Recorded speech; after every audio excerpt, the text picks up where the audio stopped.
Hello guys, तो कैसे हैं आप सभी लोग। स्वागत है आप सभी का लूसीफर एक्सप्लेन चैनल में। तो लास्ट एपिसोड में अपन सभी ने देखा था मिस पिंगजा बोलती है मैं मेरी बात ध्यान सुनो, यहाँ पे जितने भी लोग खड़े हैं उन सारे लोग को बाहर निकाल दो। मिस्टर माइकल को मैं ऑलरेडी जानती हूँ, मुझे यहाँ पे उनसे बहुत इंपॉर्टेंट बात करनी है। यहाँ पे इस रूम के नसीब सिर्फ मैं और मिस्टर माइकल रहेंगे। मैनेजर बोलते हैं बिल्कुल भी टेंशन मत लीजिए, आप लोग बस यहाँ पे आके बैठिए, मैं पूरा का पूरा रूम खाली कर देता हूँ। शौक होते हैं माइकल के क्लासमेट बोल रहे होते हैं आखिर यहाँ पे हो क्या रहा है, आखिर यहाँ माइकल कैसा इंसान है जो कि मिस पिंगजा खुद यहाँ पे आई है उससे डील करने के लिए, और उन्हें यहाँ बिल्कुल भी माइकल को ऑफेंड नहीं करना, बल्कि वो यहाँ पे शांति से बैठ के माइकल से बात करना चाहती है। शायद से यहाँ पे यंग मास्टर पिंक ने जो भी कुछ किया उसकी वजह से। आखिर माइकल का बैकग्राउंड है क्या जो कि पिंक फैमिली को भी यहाँ पे नेगोशिएट करना पड़ रहा है। कैसा हो सकता है माइकल एक हिडन फैमिली का बहुत बड़ा यंग मास्टर हो, इतनी पावरफुल फैमिली कि पिंक फैमिली कुछ नहीं। इसी वजह से यहाँ पिंक फैमिली उनके सामने झुक रही है और पिंक फैमिली की यंग मिस खुद यहाँ पे आई ताकि चाहे कुछ भी क्यों ना हो माइकल ऑफेंड ना हो। रेड हेयर वाला बंदा सोच रहा होता ये कमीना माइकल, इसने अपने रियल बैकग्राउंड को बहुत ही छुपा रखा था और कभी हम लोग के सामने लेके नहीं आया,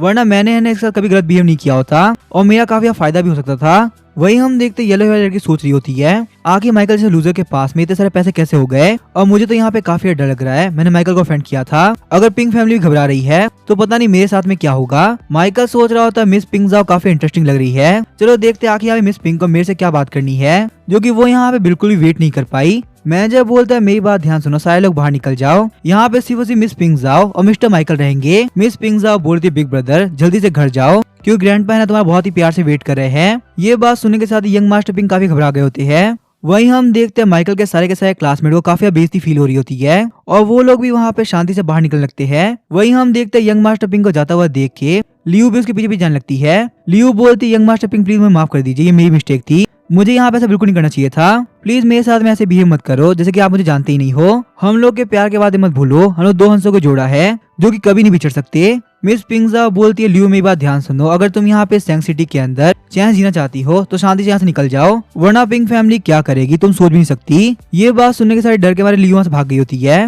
लियो बोलती है प्लीज मुझे माफ करना, आज के बाद मैं कभी सामने नहीं आऊंगी। मिस पिंगजा बोलती है तुम भी यहाँ से निकल जाओ, मुझे यहाँ बहुत कुछ संभालना पड़ेगा। यंग मास्टर पिंक बोलते है ठीक है मैं यहाँ जा रहा हूँ, वैसे भी जहाँ मेरी इतनी बेइज्जती हुई है वहाँ पे रुकने में कोई शौक नहीं। मैनेजर बोलता है आप दोनों बैठ के बात करिए, हम लोग अभी यहाँ पे बहुत ही टेस्टी खाना लेके आते हैं, वैसे भी शायद से यहाँ पे ये खाना ठंडा हो गया होगा। मिस पिंगजा बोल रही थी मिस्टर माइकल मुझे आपसे मिलकर काफी खुशी हुई, वैसे मुझे एक बात है ये क्या हम लोग बात कर सकते हैं। माइकल बोलता है मिस पिंगजा क्यों नहीं, मुझे आपसे बात करके काफी खुशी होगी। टेबल के ऊपर बैठते मिस पिंगजा बोल रही होती है अंकल जैंग जो गिफ्ट लेके आए थे क्या वो आपको मिल गया, वो गिफ्ट हमारे ग्रीटिंग करने का तरीका था और मुझे बहुत ही खुशी है कि आप स्वान बे के अंदर हमारे पड़ोसी है, वैसे भी यहाँ पे हम लोग को एक दूसरे काम पड़ता रहेगा तो हमारा यहाँ पे शांति से बैठकर क्लियर कर लेना बिल्कुल सही रहेगा।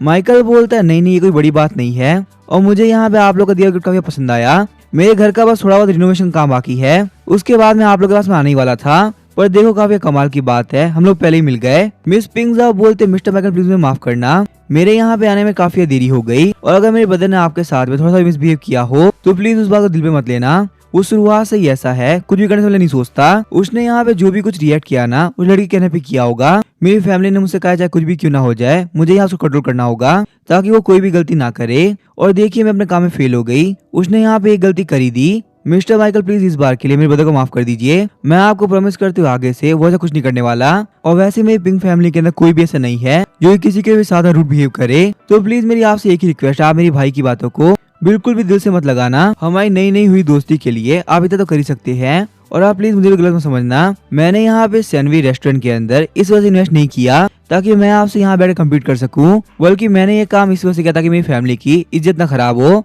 मेरे बड़े भाई ने ऑलरेडी पिंक फैमिली काफी बेइज्जती करा दी है, यहाँ पे इतने सारे लोग थे, अगर मैं यहाँ पिंक फैमिली की इज्जत नहीं बचाती ना तो ये न्यूज यहाँ पे कल के कल पूरी की पूरी सेंसिटिव फैल जाती और इससे हमारे स्टॉक्स के ऊपर भी काफी अंतर पड़ता। मिस्टर माइकल मैं यहाँ पे चाहूंगी आप मेरी और मेरी फैमिली की बातों को इस बार टॉलरेट कर ले, आगे से हमारी पिंक फैमिली बिल्कुल भी आपके सामने नहीं आने वाली, आप ऐसा मान सकते हैं आपका यहाँ पे हमारी फैमिली के ऊपर फेवर है जो कि मैं फ्यूचर के अंदर कभी न कभी रिटर्न जरूर करूंगी। अभी के लिए हम लोग सारी बातों को छोड़ते हैं और बैठ के ड्रिंक करते हैं। उसके बाद हम देखते हैं वहाँ पे उन लोगों ने ड्रिंक करना स्टार्ट कर दिया होता है। माइकल बोलता है मिस पिंक आपने जो भी कोई बात करी वो शुरुआत से कोई मैटर था ही नहीं, मुझे पहले से ही पता था वो यहाँ पे जो भी कुछ कर रहा है लियू की वजह से कर रहा है, और वैसे भी हम लोग पड़ोसी है, हमें यहाँ पे एक दूसरे की हेल्प करनी चाहिए, तो मैं इस बात को बिल्कुल दिमाग में नहीं लेने वाला। वैसे मुझे एक बात है ये आपको यहाँ पे किस मैटर पे बात करनी थी, क्योंकि जहाँ तक मुझे पता है हमारे पास में ऐसी कोई बात है ही नहीं, क्योंकि शायद से यहाँ पे लाइफ के अंदर हम लोग पहली बार मिल रहे हैं। मिस पिंक बोलती मैं सही से बोलूं तो मैंने यहाँ पे सारे लोग सामने झूठ बोला था, मुझे यहाँ पे आपसे किसी भी बारे में बात नहीं करनी। मैं तो बस यहाँ पे ऐसे ही आई थी ताकि मैं अपने भाई को रोक सकूं। मैंने यहाँ पे ये सही बातें इसी वजह से करी ताकि मैं सारे लोग को इज्जत से बाहर भेज सकूं, यहाँ तक कि मेरे भाई को भी। और देखिए मेरा प्लान कितने अच्छे से काम किया। हम लोग को यहाँ पे ज्यादा कुछ करना भी नहीं है, बस यहाँ पे हम लोग 2 घंटे बैठेंगे और 2 घंटे शांति से बैठने के बाद में हम लोग बाहर चले जाएंगे। उसके बाद ये मैटर यहीं पे खत्म। फिर हम लोग को यहाँ पे किसी भी तरह की दिक्कत नहीं होने वाली। ये बात सुनने के साथ ही माइकल काफी शौक सोच रहा होता है, ये जो मिस पिंगजाओ है ना, ये काफी अजीब इंसान है। अपनी फैमिली की इज्जत को बचाने के लिए ये मुझे यहाँ पे 2 घंटे रोकेगी और इसने यहाँ पे सारे लोग के सामने इतनी सफाई झूठ बोला कि एक बार के लिए तो मुझे भी यकीन हो गया था कि सच में यहाँ पे मिस पिंगजाओ को मुझसे एक बहुत ही बड़ी बात करनी है। सच में लगता है यहाँ पे इस वर्ल्ड के अंदर सारे लोग झूठ बोलने में काफी एक्सपर्ट हो चुके हैं। बस मुझे ये अभी तक नहीं पता कि आखिर यहाँ पे बड़े लोग की दुनिया काम कैसे करती है। मिस पिंगजाओ बोलते मिस्टर माइकल अगर आप चाहते आप बैठ सकते हैं या फिर आप यहाँ से खड़े होके इधर उधर घूम भी सकते हैं। बस 2 घंटे की तो बात है, उसके बाद हम लोग निकल जाएंगे। माइकल बोलता है मेरे हिसाब से हम लोग को पहले खाना खा लेना चाहिए। वैसे भी यहाँ पे ये जो मील है ना, ये काफी महंगी है, इसको ऐसे वेस्ट करना बिल्कुल भी ठीक नहीं रहेगा।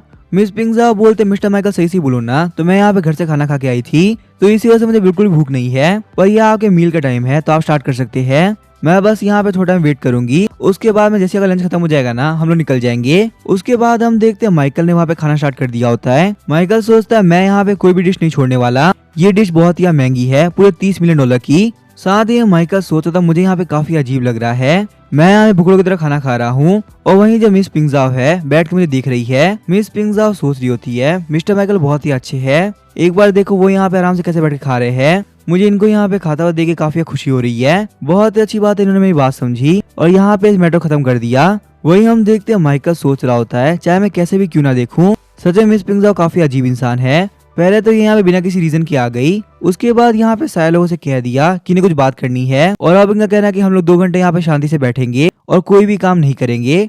और मुझे यहाँ पे इनके साथ बैठने में काफी अजीब लग रहा है, वो भी खासकर तब जब हम लोग यहाँ पे कुछ भी नहीं कर रहे। माइकल बोलता है मिस पिंगजाओ मुझे बताइए क्या आपको मुझे इसमें कोई बात नहीं करनी, कि सच में आप यहाँ पे ऐसे ही मेरे साथ बैठने के लिए आई है? क्योंकि सही कहूँ तो खाली खाली बैठने में काफी अजीब लग रहा है, क्यों ना हम लोग यहाँ पे ऐसी कोई बात करें। मिस पिंगजाओ बोलते मिस्टर माइकल अजीब बात ये है कि हम लोग पहली बार मिल रहे हैं तो इसी वजह से हम लोग यहाँ पे एक दूसरे के साथ होते फैमिलियर नहीं है, यही वजह है कि हम लोग समझ में नहीं आ रहा कि आखिर हम लोग क्या बात करें। और सही कहूँ तो यहाँ पे आने से पहले मैंने बिल्कुल सोचा था कि आखिर यहाँ पे चल क्या रहा है, मैं तो बस यहाँ पे ऐसे ही आ गई। माइकल सोचता है वो सब तो ठीक है पर मैं यहाँ पे अकेले खाना खा रहा हूँ, ये बात सच में काफी अजीब है। और अब जो कि यहाँ से सारे लोग जा चुके हैं तो हमारे यहाँ का मतलब, तो अभी हम देखते हैं माइकल के फोन के ऊपर कॉल लगता है। माइकल बोलता है मिस पिंगजाओ मुझे कॉल आ रहा है, मुझे इसे उठाना होगा, आप बस यहाँ पे 1 मिनट रुकिए मैं अभी आया। हम देखते हैं हमारे फोन के ऊपर कोई और नहीं बल्कि जियानी होती है। जियानी बोलती है माइकल मुझे एक बात बताओ, अभी तुम कौन से रूम के अंदर हो? मेरी मीटिंग खत्म हो चुकी है और मैं यहाँ पे शनवी रेस्टोरेंट के बाहर खड़ी हूँ। माइकल बोलता है जियानी तुम एक काम करो, तुम यहाँ पे शनवी रेस्टोरेंट वालों से बोलो कि तुम्हें यहाँ पे शनवी रेस्टोरेंट के सबसे महंगे रूम में लेके चले, मैं तुम्हें वहीं पे मिलूंगा। साथ ही माइकल सोच रहा होता है जियानी का फोन बिल्कुल टाइम पे आया है। सही कहो तो मुझे समझ में नहीं आ रहा था कि आखिर मैं बैठे बैठे करूँ क्या, और फाइनली यहाँ पे कोई तो आ गई जिससे बात कर सकता हूँ। तो अभी हम देखते हैं वहाँ पे गेट के ऊपर नॉक होता है, ये देखते मिस पिंगजाओ बोल रही होती है आखिर यहाँ पे इस टाइम कौन आ गया, मैंने तो सारे लोगों को मना किया था कि कोई भी यहाँ पे ना आए। माइकल बोलता है मिस पिंगजाओ ये मेरी दोस्त है जिसको मैंने यहाँ बुलाया है, मैं भी गेट खोलता हूँ। जैसे ही माइकल गेट खोलता जियानी बोल रही होती है माइकल फाइनली तुम मुझे मिल ही गए, आखिर तुम कैसे हो? वैसे मुझे काफी भूख लगी है, चलो सबसे पहले बैठ के खाना खाते हैं। लेकिन हम देखते हैं मिस पिंगजाओ को देख के जियानी भी काफी शौक हो गई है। जियानी बोलती है माइकल 1 मिनट को, यहाँ पे तुम्हारे क्लासमेट होने चाहिए थे ना, आखिर वो सारे के सारे लोग कहाँ गए और यहाँ पे सिर्फ तुम दोनों क्या कर रहे हो? मैंने तो यहाँ पे इसकी उम्मीद नहीं करी थी। वही हम देखते मिस पिंगजाओ सोच रही होती है आखिर माइकल की दोस्त है कौन, ये यहाँ पे माइकल के साथ में इतना फ्रीली बात कर रही है जैसे कि ये माइकल को बहुत ही पहले जानती हो। उसके बाद हम देखते मिस पिंगजाओ बोलते मिस्टर माइकल मुझे बहुत इंपॉर्टेंट काम है तो मेरे हिसाब से अब मुझे यहाँ जाना होगा, मैं आपसे बाद में कभी मिलने के लिए आऊंगी। माइकल सोच रहा था अब यहाँ पे इसे क्या हुआ, मिस पिंगजाओ ने तो मुझे बोला था कि यहाँ पे 2 घंटे रुकेंगी, तो यहाँ पे जियानी के आने के साथ ये निकल क्यों गई? एकदम से इन्हें यहाँ पे कौन सा काम याद आ गया? सच में मिस पिंगजाओ बहुत ही अजीब इंसान है, चाहे मैं कितना भी ट्राई क्यों ना कर लूं मैं नहीं समझ पाऊंगा। वही हम देखते जियानी सोच रही होती है यहाँ पे कुछ तो अजीब है, यहाँ पे मेरे आने के साथ ही ये लेडी क्यों जा रही है? क्या यहाँ पे इस लेडी को मुझसे कोई दिक्कत थी? अगर नहीं भी है ना तो देख के कैसे लग रहा है। उसके बाद हम देखते हैं जियानी बोलती है बाकी सारे लोग कहाँ गए? जब मैं तुम्हें छोड़ने के लिए आई थी तो यहाँ बहुत सारे लोग थे और अभी यहाँ पे सिर्फ तुम दोनों बैठ के लंच कर रहे थे, क्या मेरे यहाँ जाने का कुछ हुआ था? और अभी अभी जो यहाँ पे थी वो तुम्हारी क्लासमेट थी या फिर कोई और? माइकल बोलता है जियानी सही बोलो ना, तो आज बहुत कुछ हुआ है और अब जबकि तुम यहाँ पे आ चुकी हो, तुम लोग शांति से बैठ के लंच कर सकते हैं। मैं तुम्हें यहाँ पे हर एक बार डिटेल बताता हूँ क्या यहाँ पे हुआ क्या था। थोड़ी देर बाद हम देखते हैं माइकल ने जियानी को सारा कुछ बता दिया होता है। शौक होते जियानी बोलती है क्या यहाँ पे तो सब कुछ हुआ था, और अभी के लिए हम लोग यहाँ पे जो लंच कर रहे हैं वो बहुत ही महंगा है,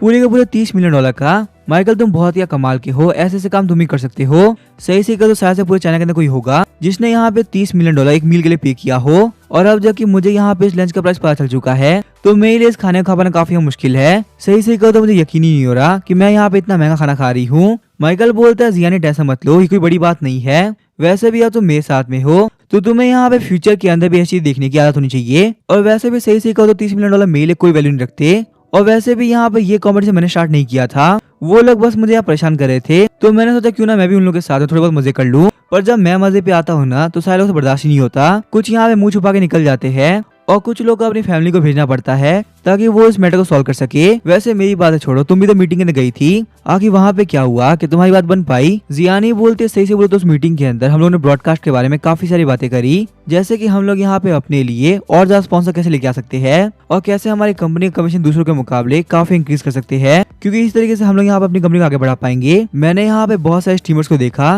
जिनके अंदर पोटेंशियल काफी ज्यादा है, तो मेरे हिसाब से वो लोग अपनी कंपनी की तरफ से काफी आगे बढ़ सकते हैं। वहीं पे बहुत सारे लोग को हमने हायर भी किया है ताकि वो लोग यहाँ पे स्ट्रीमिंग वर्ल्ड के ट्रेंड को सही से एनालाइज कर सके। इस तरीके से यहाँ पे हमारे स्ट्रीमर्स को कोई भी दिक्कत नहीं होने वाली। साथ ही मैंने यहाँ पे बहुत सारे राइटर्स को भी हायर किया है जो कि हमारी स्ट्रीमिंग स्क्रिप्ट के साथ साथ स्पॉन्सर्स को भी सही से स्टोरी के अंदर ऐड कर पाए। इससे हमारी कंपनी की ब्रांड वैल्यू काफी इंक्रीज होगी। माइकल बोलता है जियानी बहुत ही अच्छी बात है कि अब तुम यहाँ पे हमारे स्ट्रीमर्स के लिए स्क्रिप्ट तैयार कर रही हो, क्योंकि बाकी जितनी भी स्ट्रीमर्स हैं उनके पास में कोई भी कंटेंट नहीं है, इसी वजह से वो लोग कुछ भी करते हैं। और अब जबकि यहाँ पे हमारे पास में कमाल का राइटर आ चुके हैं तो हम लोग के पास पहले ज्यादा स्पॉन्सर्स आएंगे और हमारी पुशी के टीवी के ऊपर भी एंगेजमेंट काफी बढ़ जाएगी।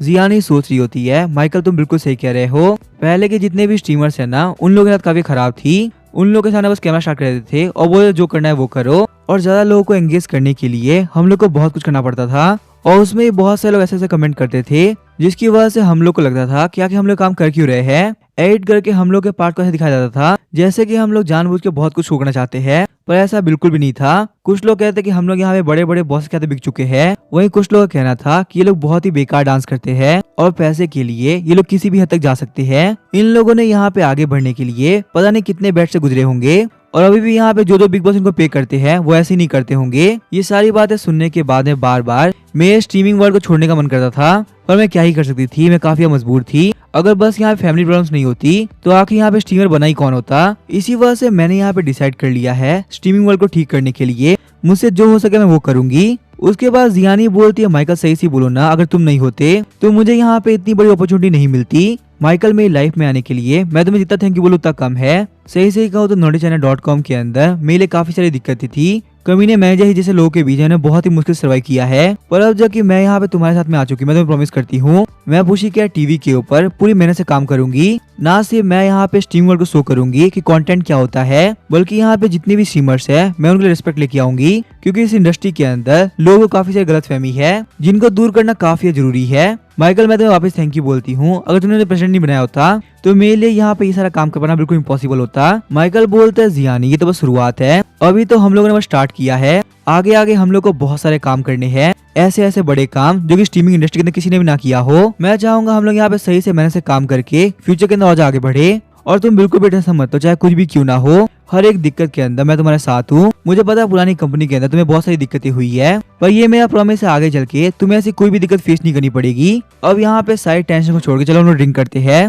उसके बाद हम देखते हैं माइकल और जियानी ड्रिंक करना स्टार्ट कर देते हैं। जियानी बोलती है माइकल वैसे यहाँ पे सैंडविच का खाना काफी कमाल का है। माइकल बोलता है जियानी तुम बिल्कुल सही कह रही हो, खाना तो काफी कमाल का है। वैसे यहाँ पे मैंने काफी सारा खाना ऑर्डर कर दिया है तो हम लोग काफी टाइम लगेगा, ये खाना बहुत ही महंगा चाहे कुछ भी क्यों ना हो जाए हमें फिनिश करना होगा। सीन शिफ्ट होता है, हम लोग अगले दिन सीन दिखाया जाता है। हम देखते हैं पुशी के टीवी के बाहर एक बहुत ही महंगी गाड़ी लगी होती है। वहाँ पे एक बंदा बोल रहा था काफी कमाल की बात है, ये तो एक पोर्शे है, इसका इंजन बहुत ही कमाल का है और पता ये तो अभी लेटेस्ट लॉन्च हुई है, अगर मैं नहीं कहूँ फिर भी इसकी प्राइस कम से कम $3 मिलियन होगी। दूसरा बंदा बोलता है मेरे दोस्त तुम तो कार के बारे में बहुत कुछ जानते हो, क्या यहाँ पे तुम नॉर्मली ऐसी कारों के अंदर घूमते रहते हो? वही हम देखते हैं उस कार के अंदर कुछ लड़कियां भी देख रही होती है। वो बंदा बोला तुम क्या बात कर रहे हो, ऐसा कुछ भी नहीं है, मुझे तो ये सारी की सारी इन्फॉर्मेशन यूट्यूब पे मिली थी। नॉर्मली मैं यहाँ पे कार के बारे में बहुत ज्यादा देखता रहता हूँ। क्या तुम्हें सच में लगता है मेरे पास $3 मिलियन होंगे जो मैं इस कार को अफोर्ड कर सकूं? तो अभी हम देखते हैं उस कार के अंदर से एक गोल्डन हेयर वाला बंदा बाहर निकलता है। उसको देखने के साथ ही सारी लड़कियां बोल रही होती है ये बंदा तो काफी कमाल का दिखता है। जितनी कमाल की इसकी कार है उतना ही कमाल का इसका फेस भी है। गोल्डन हेयर वाला बंदा सोच रहा होता है सच में काफी कमाल का हूँ।